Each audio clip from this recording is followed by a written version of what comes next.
Okay guys, we're back out here. We have to put the cam bearings in, which are these. So I have the cam bearings here, I have my rod bearings, I have my main bearings, I have my rings, I have some assembly lubricant. Here's the crank.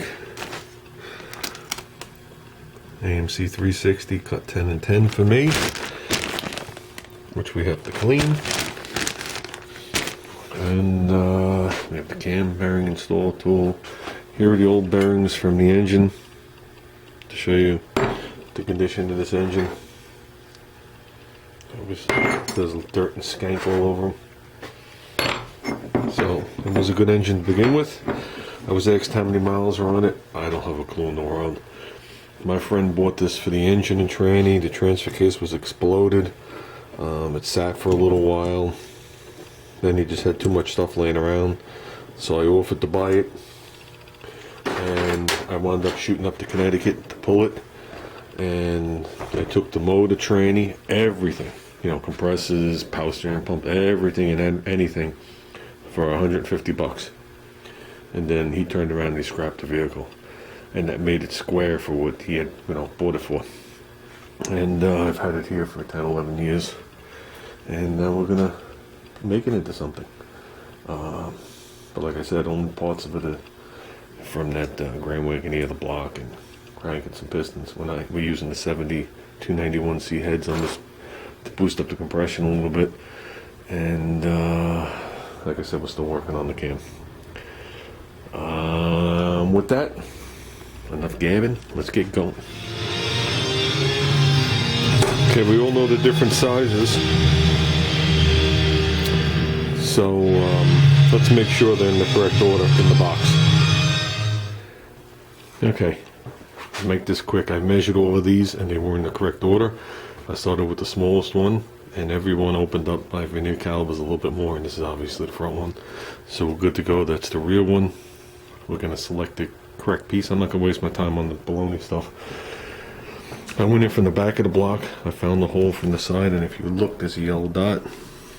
Yellow dot. If you look down the hole, if you guys can see, yellow dots right down the hallway. They do give you a decent groove to go into. I want to be just below the bottom because it's the widest point. It gets thinner even though it's more than thick enough to flow the oil. So that looks to be like a good place for me. And that is where I'm going to set up all the bearings. I checked every one of them. So let's get working. As you can see, the block is darkening. As soon as I oiled it, it started to darken up a little bit. Okay, so the tool's assembled with the cone. I don't need the extension. Here are the washers that they supply to space it out. Put a little mark on there just so I can line it up, but there's the actual yellow mark. I'm going to line up to this yellow mark. And with that, we should be golden. So I just want to be on the tight side of the upper part of the rim mark on that one. And on this particular engine, since the bearings get smaller and smaller and smaller, you start with the rear. Okay, you got to make sure you don't push them in too far also. But you start with the rear, and I could actually slip each bearing through. I don't have to keep taking the tool apart and slipping a bearing on. So we're going to do it that way. Okay, this is it pretty much lined up. You got the cone to center it back here. You got the bearing up against it. You can see the hole to the yellow mark. I don't know if you guys are going to be able to make it out through there. But we're good to go. We're squared off. We are putting these in dry.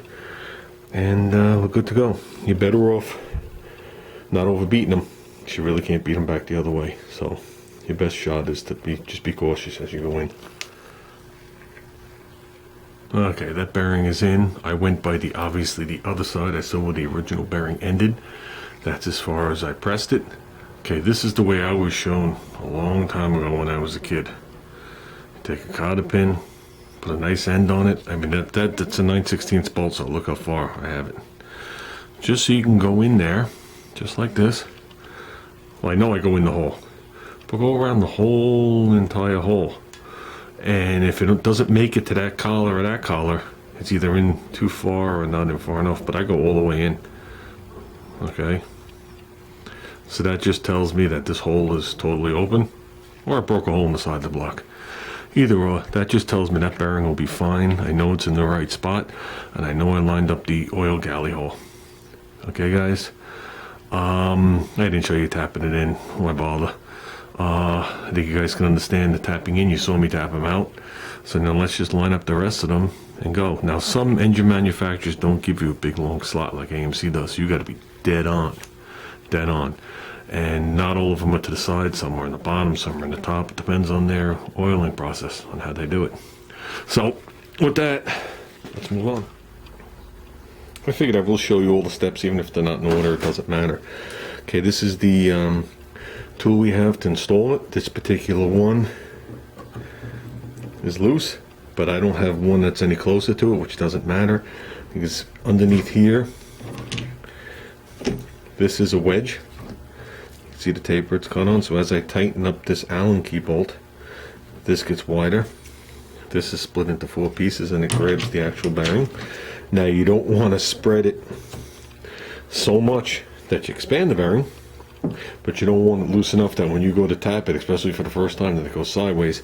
Because if it goes sideways, you are going to peen one of these edges over. Or if it doesn't quite go into the bore right and you hook it on this side, you're going to bow that bearing. Guess what? You gotta buy a new set. So, okay, so basically I'm gonna put this thing on here like this, okay, and I'm gonna tighten up this Allen key till I feel it's just snug enough. I will line it up to here, even though I could see these. I'm just gonna do it because for some reason, guaranteed by the time I get to the third one, I'll be looking at this instead of that. The way my brain operates, I think in pictures, and this is a picture, and I'm trying to finish this drawing. Okay guys, this is what we have. We have number 2, 3, 4, and 5 in. As you can see, they're all lined up. They all passed the test. Number 1 is the biggest of them all. The widest, whoops, the biggest in depth, biggest in height, biggest in circumference, biggest in diameter, biggest in radius, however you want to word it. So with that, I actually have the next size tool that accepts this one nicely, so I don't have to have all these big gaps in between, and I have a nice surface to push on this thing considering it's so wide. Wish the tool was shorter. I could use this. I really don't want to hammer on it. That end doesn't come off, so that would be nice. We might. I'm going to see, because I think that shaft is way too long for me to do this. So let's take a look. Okay, here you go guys, can you see it? This bearing's not in all the way. So if you stick this in, it doesn't make it to the end. This bit right here is how much further it had to go in. I wanted to be a little safe than sorry to know how far to press this one in. Okay, so let's press this thing in another 16th. See what we get. Okay guys, we are good on all the bearings. So we got them all lined up. They're all in. And now let's move on. We got to clean and prep this crank. I guess that's the same thing, ain't it? So, okay guys, the mains are laying in there. Gotta remember to put the seal, I wrote it. Here's the crank.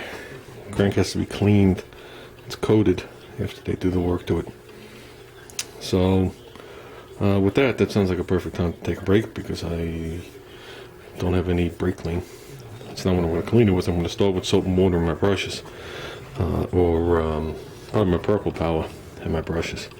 But I need a little brake clean to clean things off, and in other words, I have to run to the store. So with that, I might mow the lawn first. So, perfect time to take a break, guys. We'll break this up into segments, and I'll download them individually. So.